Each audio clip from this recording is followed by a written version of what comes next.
दोस्तों, मैं नक्षत्र चक्र चैनल से एस्ट्रो मित्र बिरजू कश्यप बोल रहा हूं। आज हम आपके लिए नवांश कुंडली का विश्लेषण करने के लिए कुछ नियम लाए हैं, जिसके अनुसार आज हम विश्लेषण करेंगे। चलो शुरू करते हैं।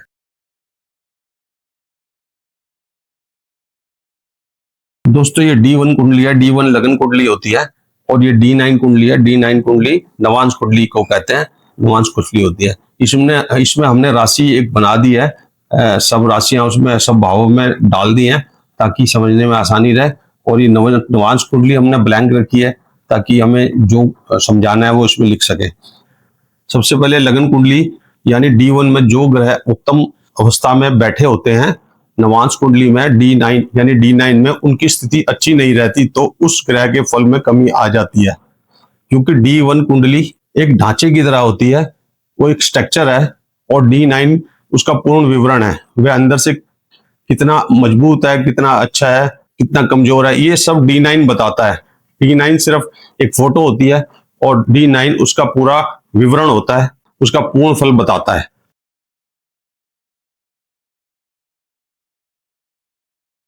D1 में जो लगन होता है वो D9 में भी वही लगन बैठ जाए जाके तो उसे लगनोत्तम कहते हैं। जैसे D1 कुंडली में लगन में मेष राशि है और इसी तरह D9 में भी मेष राशि स्थित हो जाए तो इसे लगनोत्तम कहते हैं।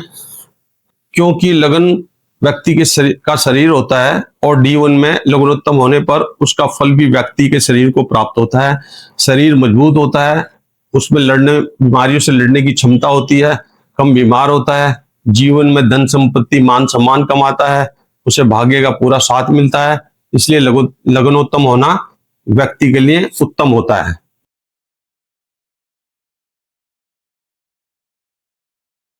D1 में यदि अपनी उच्च राशि का बैठा हुआ है और D9 में जाकर वो नीच राशि में बैठ जाए, जैसे D1 लगन कुंडली में सूर्य यहाँ पर उच्च राशि का बैठा हुआ है मेष राशि में, और नवांश कुंडली में ये सूर्य नीच में चला गया, तुला राशि में चला गया, तो इसके शुभ प्रभावों में कमी आ जाएगी। D1 में तो ये ऐसा दिख रहा है जैसे मजबूत है, लेकिन असली में ये D9 में जाकर कमजोर स्थिति में चला गया है, तो इसके फलों में कमी आ जाएगी।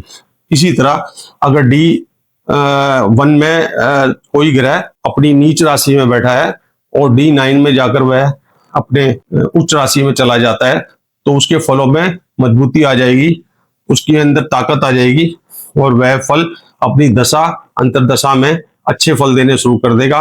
उसके जो नीच के फल थे उनमें काफी कमी आ जाएगी।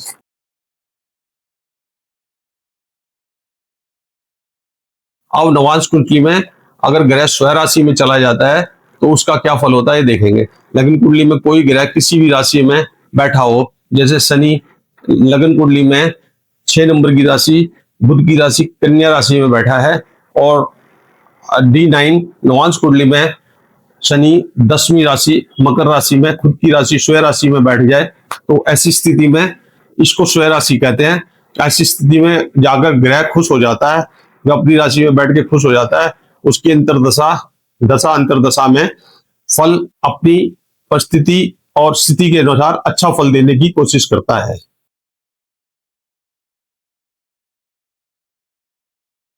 अब हम देखेंगे नवांश कुंडली में जाकर मित्र राशि और शत्रु राशि का क्या फर्क पड़ता है। ग्रह कोई अगर मित्र राशि या शत्रु राशि में जाता है उसका क्या फर्क पड़ता है।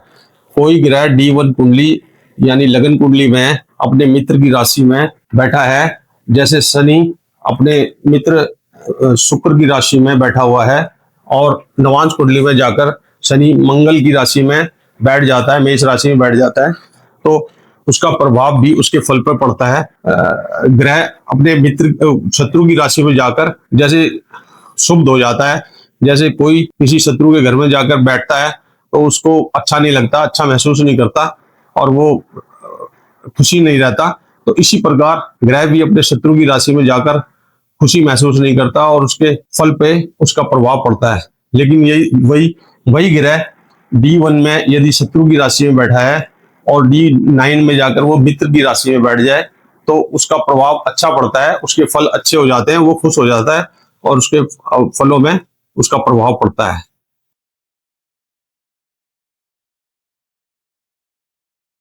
अब नवांश कुंडली में 6, 8, 12 की स्थिति देखेंगे।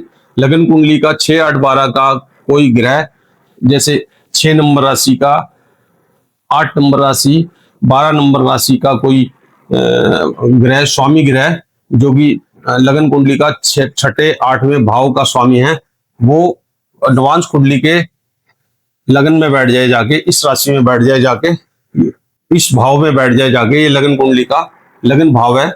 तो ऐसी स्थिति में व्यक्ति को आने वाला जीवन बड़ा कठिनाईपूर्ण होगा और उसको स्ट्रगल काफी होगा, स्ट्रगल भरा जीवन होगा, उसको काफी मेहनत करनी पड़ेगी अपने जीवन में।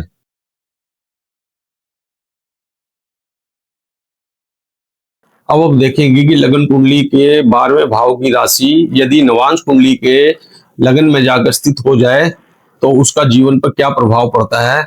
ये लगन कुंडली है, इसके 12वें भाव में मीन राशि है, 12 नंबर की राशि है, और ये लगन D9 में नवांश कुंडली में लगन में जाके बैठ गई है।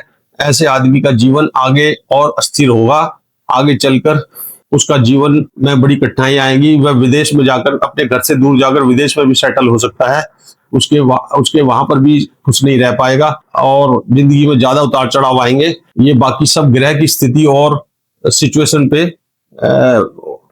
पे डिपेंड करता है।